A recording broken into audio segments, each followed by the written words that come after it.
Welcome, everybody. Hello. Hello.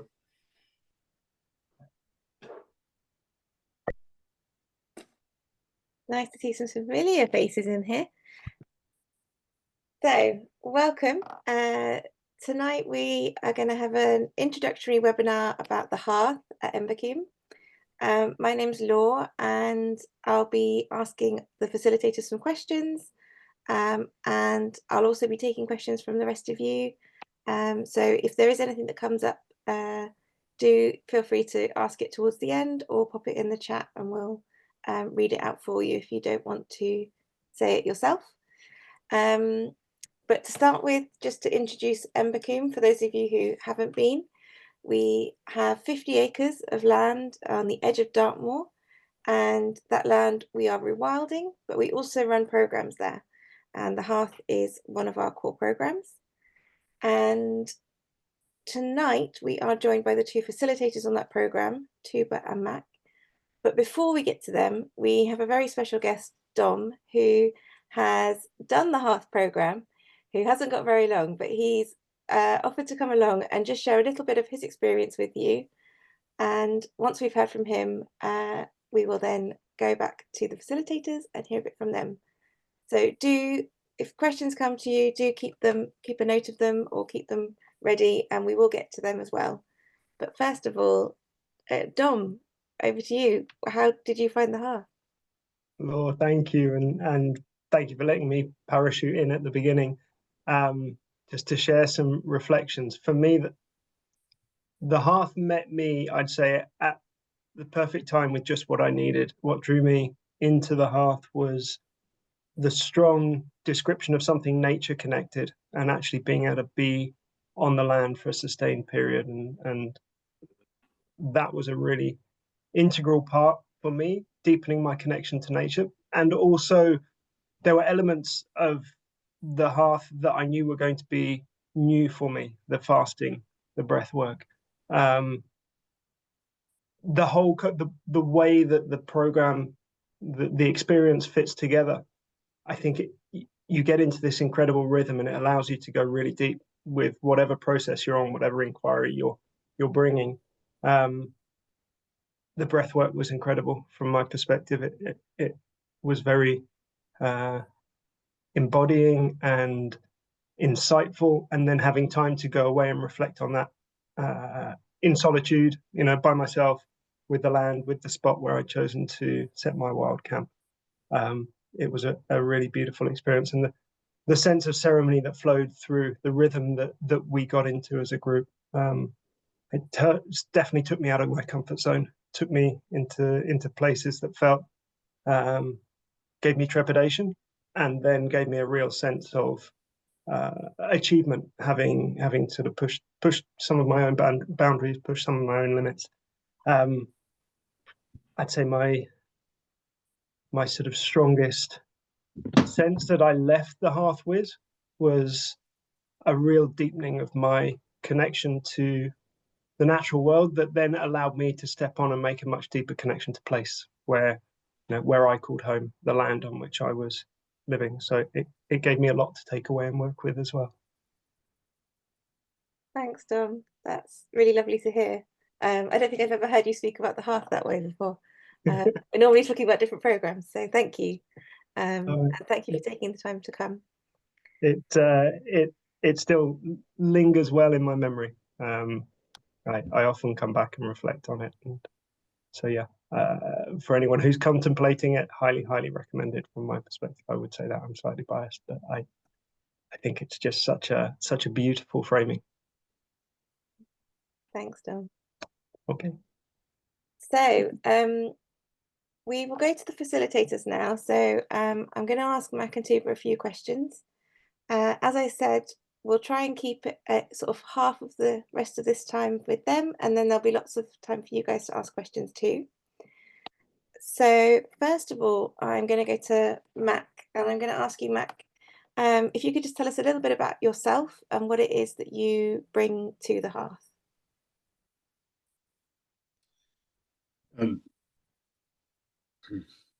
So I think, so first of all, I'm Embercombe's founder.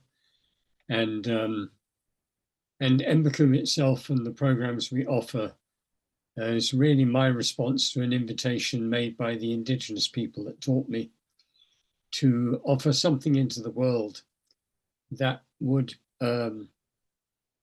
guide people onto what we call the twin trail, the inner path of our own self-healing, self-becoming, self-belonging, self-leadership, all those things, and the outer path of action of some kind in the world according to the gifts and what really has meaning for the individual. So that was many, many years ago, but 25 years ago, Embercombe began. And in that space of time, we began to produce these programs. What I bring to the hearth, I think, is that I've knelt at the hearth for really quite a long time. And there is no bone in my body really that isn't sewn into everything that I bring to the hearth.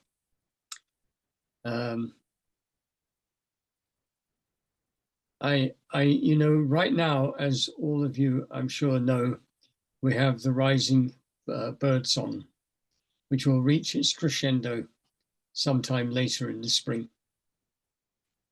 We have hawthorn, blackthorn going into flower, hawthorn going into leaf. We have all kinds of things signaling the arrival of spring. And of course, we are right now at the equinox.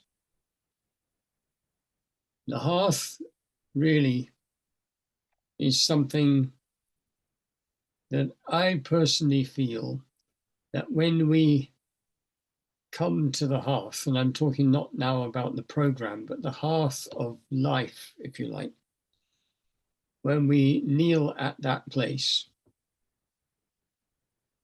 then we have the possibility to become truly connected to life. And I say life because what Embercombe is infused with spirituality, I might say, but it's a version of spirituality that's very much indigenous orientated. So it's about, there's not really much belief involved. It's more about opening our eyes to the extraordinary experience of being alive on this earth for a few years and how we find profound and deep connection to that and how that then informs what we do. And this is the path that I walk. So I think in terms of what I bring my own version of the walking of that path. I offer whatever I can, but I don't expect people to walk it in the same way that I have, but to walk it in their way, whatever that might mean. And the hope is that during that period of time, wherever that the individual is, that their roots will sink deeper, really deep, into our Mother Earth, into life, into their profound commitment to how they bring themselves to this life. And in that way, since that is certainly the path that I have been walking and I am walking still, and will always walk during the period of time that I am alive, I think that's the best that I can bring. And I just want to repeat again that there is no expectation that you walk in the same way as anybody else. The question is always, what is my deep connection to this thing we call nature, which is life? And how might I grow such a profound and deep connection to that it never leaves me? And if I'm already in that place, how might it deepen even more profoundly and enrich me in that way? that's what I bring, I think. Thanks, Mac. I'm sorry, that must be very hard to condense what you bring into a few minutes, but thank you anyway. Tugba, can I ask you the same thing? Just introduce yourself a little bit, tell us about yourself and what it is that you bring as a facilitator to the Hearth. Yes.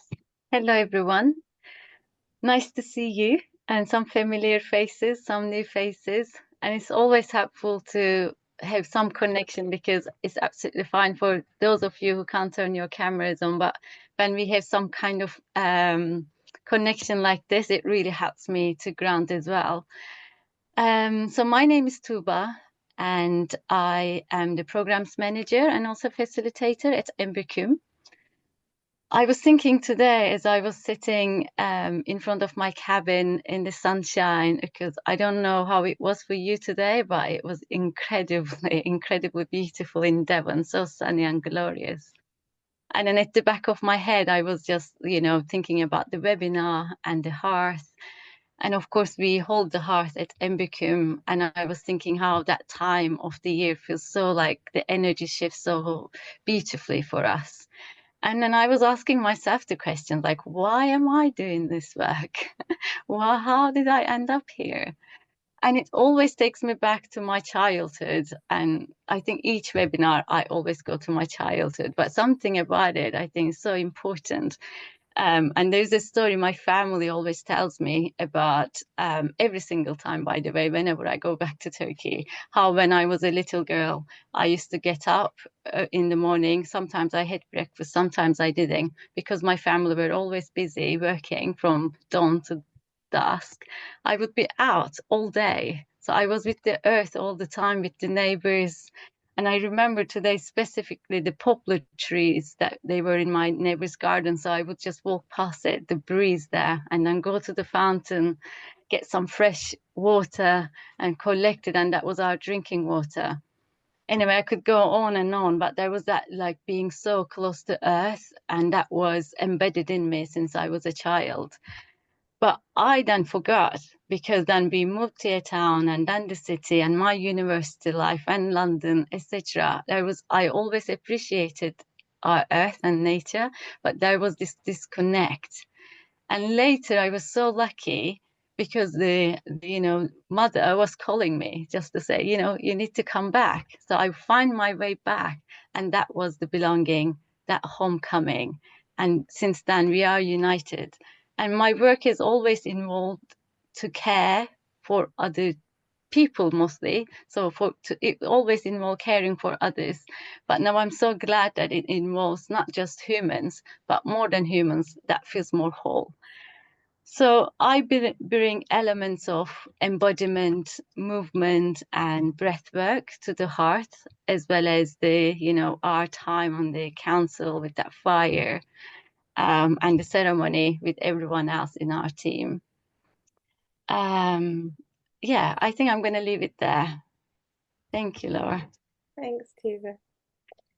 I'm going to swing back to you, Mac, and you did touch on this a little bit, but could you say a little bit more about how and why this program, the Hearth, was created? Yes, I mean in the very early years of Embercombe, the first step was thinking, what is if it were in program form, what is the first offering that in some way lays the ground and establishes the core threads of what we're offering at Embercombe, and that became the journey. In those days, we then thought, and should somebody attend the journey and experience a sense of recognition and a feeling that this works for me and this is a pathway I could walk, what would we then offer? And that was the Hearth. And the feeling there was, in the journey, we have these moments where we explore different spectrums of the whole human experience, I suppose. And one of those is a time when we take people into the woods and they experience or have offered to them an experience of closeness with trees. And the hearth really takes that one experience and expands it into a week, not just with trees, but with all of the natural world. The two kestrels who were today flying above the mound at Embercombe, preparing, I believe, for the nesting and the egg laying and the young kestrels that may then come forward. The deer, the does who are now heavily pregnant and will give birth at some point soon. The badgers, the foxes, the squirrels, all beings. The hearth, it came because we think that when and as the winds blow really strong, and I'm sure many of you would agree they are blowing pretty strong right now, whether it's in all of this human stuff that's happening in Gaza, Israel, Russia, Ukraine, Sudan, other parts of Africa, whether it's happening North Korea, it just goes on and on and on in all different aspects of our world. And the geopolitics and everything that's taking place, which must be communicating to many of us how unstable in many ways the situation is. And in a way, the noise of all of that blanks out or obscures to some degree, I think, this tsunami of change that's riding behind that, which is everything to do with climate and everything to do with the massive disruption that is already breaking on our shores, but will just increase. So whatever level of suffering and disruption is being experienced now, how do we imagine it might be in the future? And for me, I think it'll be, an order beyond anything that we currently have experienced and more besides. When those strong winds blow, how do we stay rooted? How do we stay with our very present, witnessing, as it were, the spring, experiencing the joy of living, understanding gratitude as a spiritual path, and at the same time, do whatever we're doing in service to this earth, in the way that we live our lives, to those that are in any way or other looking for trustworthy companions and friends. And the hearth, in many ways, is a strong step towards that goal. And I think, in a way, it's a week. And a week is strong, but it's not a month. It's not a year. It's not a lifetime. So it is always, in many ways, an invitation. And the hope is that in the experience of the invitation, plus whatever the individual has already done in their lives and wherever they are at, will provide the handrail of a forever deepening, so that when we, or as we step deeper into these extraordinary times, we still stand, even if we bend. Thanks, Mac. I'm going to come back to Tugba now. That was a really beautiful way of describing the programme. But Tugba, I'd love to hear from you more of the nitty-gritty sort of structure. How does the week actually fit together? What can people expect during the week? Sure, thank you, Laura. But I will start with a poem. I don't know where would be the best place would be, but it's very relevant to the heart. So I'm going to just drop it here, and then I will talk you through the program, the structure of the program. So this is called Clearing. Do not try to save the whole world or do anything grandiose. Instead, create a clearing in the dense forest of your life and wait there patiently until the song that is your life falls into your own cupped hands and you recognize it and greet it. Only then will you know how to give yourself to this world so worthy of rescue. That was by Martha Postlethwaite. So there's something about this, that clearing that we create on the hearth. Some of you know this from your journey. It is maybe in some ways your sweet spot, your ceremony grounds. And on the hearth, that is the piece of that deepening, finding yourself and, softening so that you can really hear the song of your own life, basically. So how we start is you arrive, we welcome you, we open our circle and we hold you at the stone circle.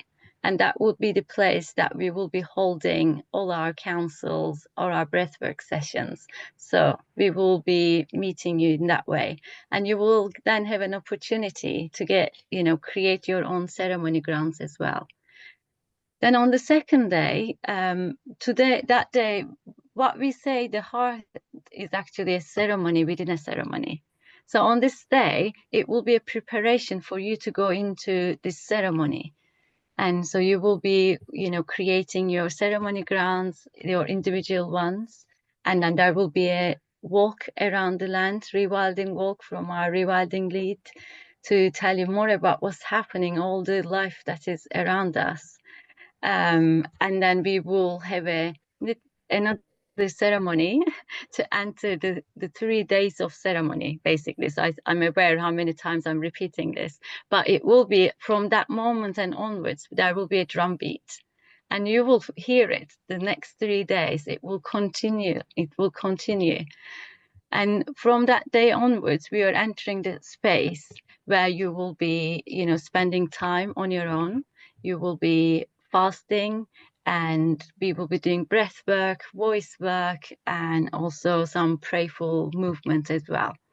So with this drum beat, it will be always the same. Every morning you will hear a sound that will be very earthy, inviting you. And then you will come down, we will move, we will meet the day, then we will use our voices, then we will breathe, and then we will go into our council when we sit around the children's fire, and then we share what is going on for us. And afterwards, then you will go back to your spots and then spend the rest of the day on your spots with so much company, with the kinship of the more than other world. And after the third day, you will be back on your spots, whereas the team will be preparing for your final ceremony.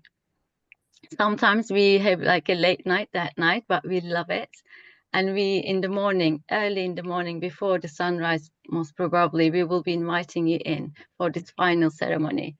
Although the contents of the heart is not a secret, we still want to keep some of the magic, so we don't want to share every detail, but know that we will meet you in that ceremony. Then we will be breaking your fast if you're fasting, because it might be that some people can't fast. Then break the fast, and then we will move on to our cancel, our checkout, and then we will celebrate you and we will feast, basically.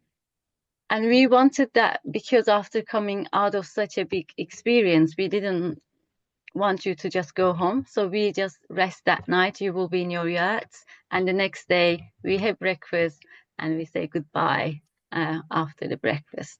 So this is the structure of the week.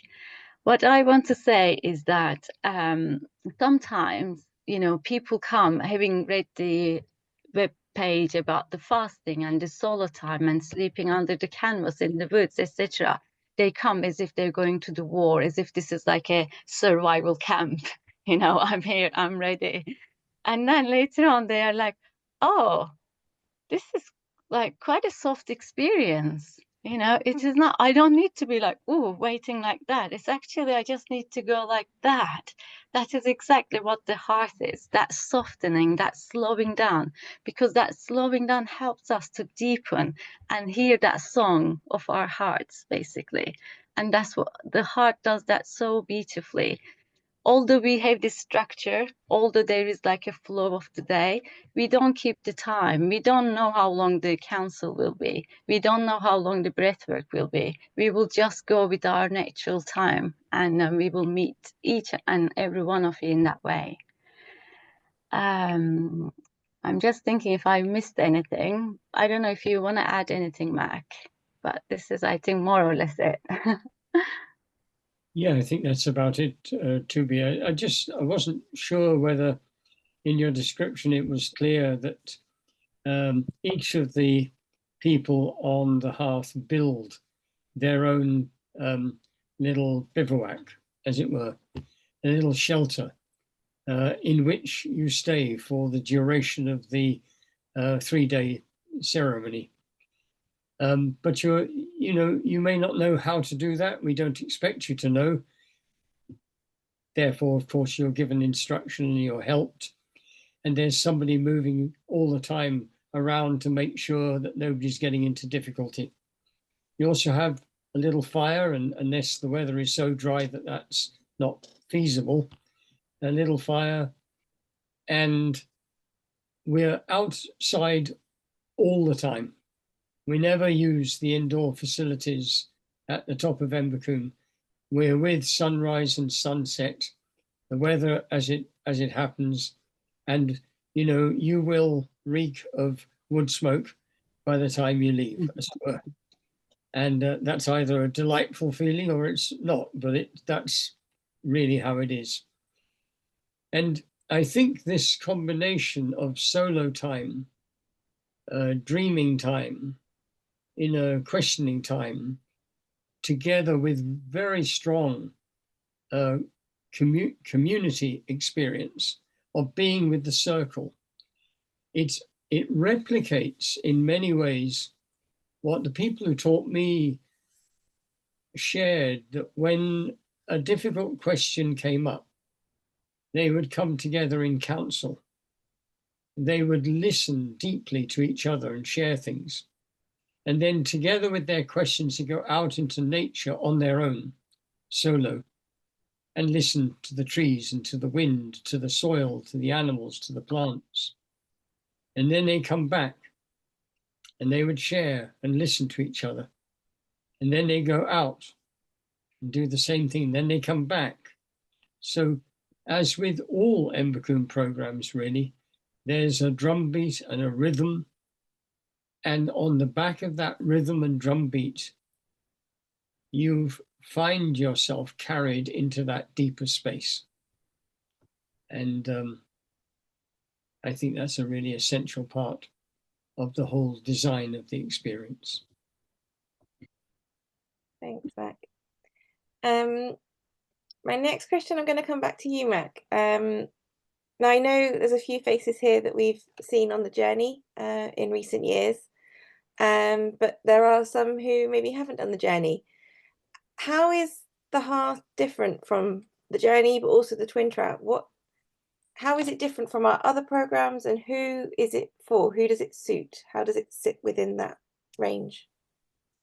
And perhaps first, Laura, just address that question of if you haven't done the journey.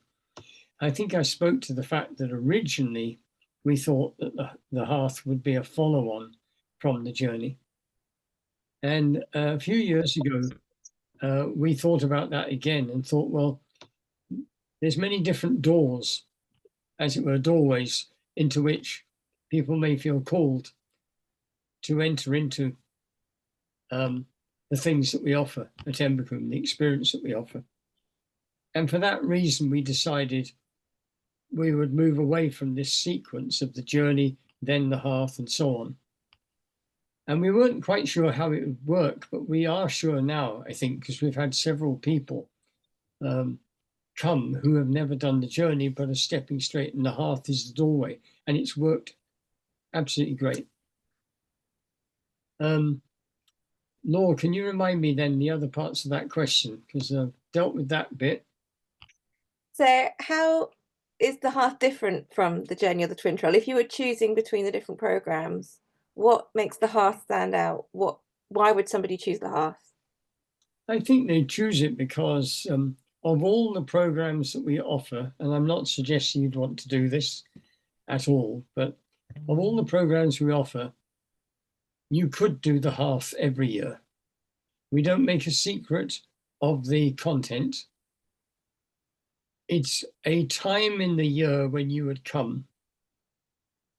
And in many ways, it's a renewal ceremony.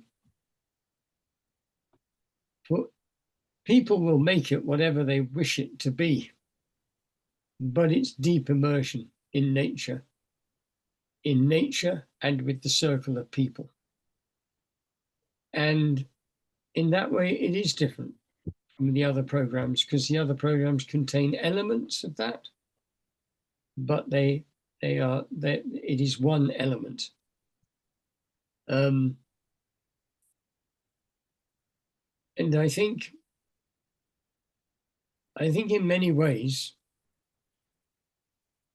even though in the council we offer questions, but mostly then it's about listening. And we will make input, but a lot of the work is left to the kestrels, the trees, the plants, the deer, the badgers. And in my opinion, all the better for it. But I don't want you to have a feeling that it's like an empty space, because when you come together and bring your voices together, in the manner in which it happens, it's a profound experience. When you come together and move your bodies in the way that we offer that, it's a profound experience. And it doesn't matter whether or not that feels something that you're used to or comfortable with. I think you will find it profound. To be outside with the fire crackling, sitting round it, listening, speaking, it's a big, big thing. And in many ways, a bit of a mystery, because what is it that makes something profound? I don't know, really. I think it's something to do with moving into alignment and relationship with things that are always, always around us, every second of every day, but that we rarely take the time to notice. And we do that on the Hearth. And we do it in spades. And in that way, I think it's a bit different from some of the other programs. Thanks, Mac. Can I Lovely, also making me want to sign up this year. Sorry, Tugba, what were you saying? I just wanted to mention, and just to reiterate, some of the participants that I spoke to who did the Hearth first, they told me that it was actually the right order for them.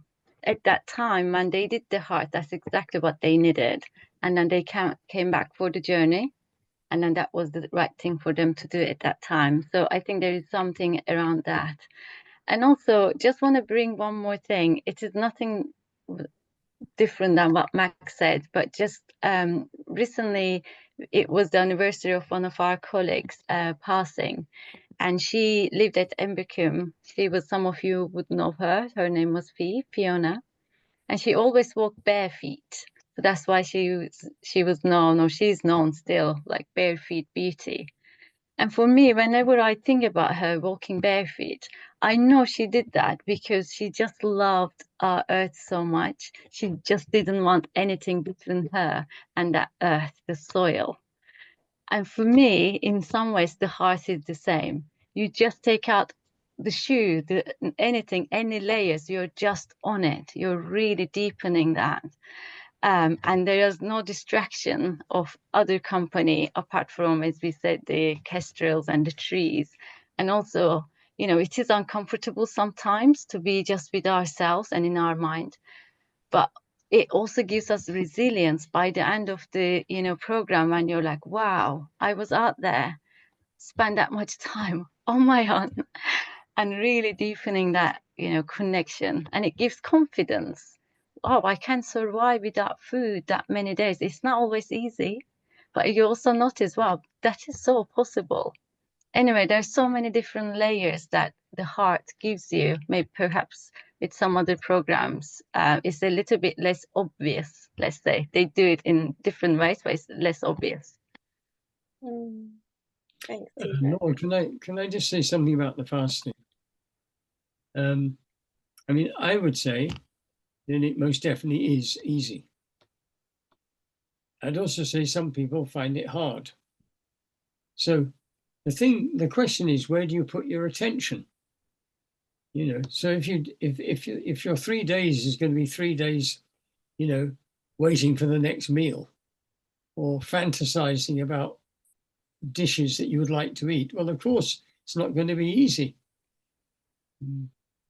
But if you use the fast and say, through not eating, I do not distract myself in any way, and I somehow, and it is true this happens, become more sensitive to sound, to smell, to taste, to touch, to everything.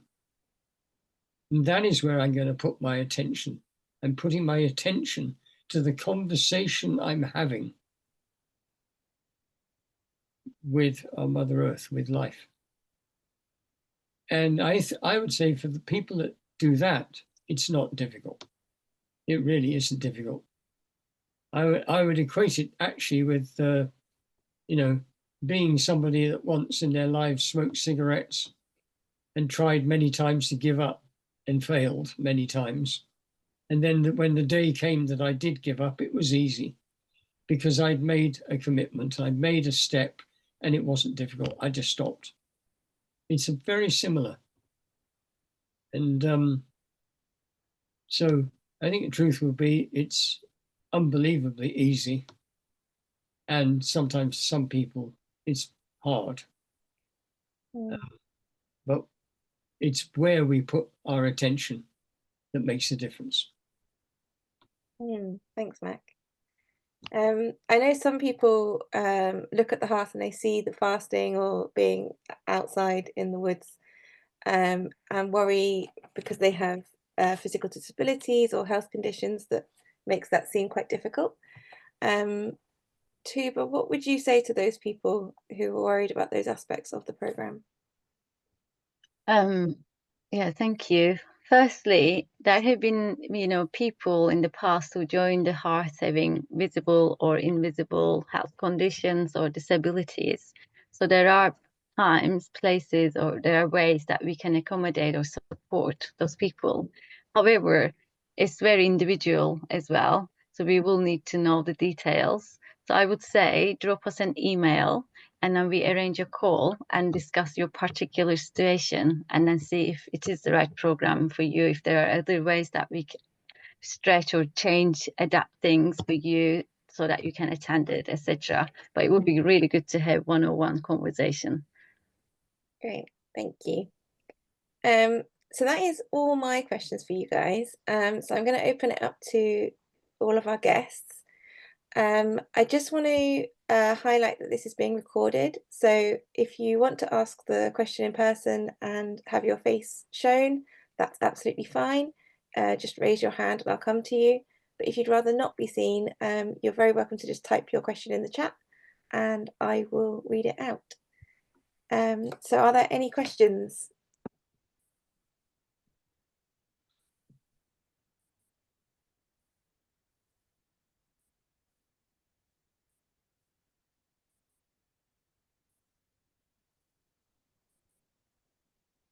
You guys have done an excellent job of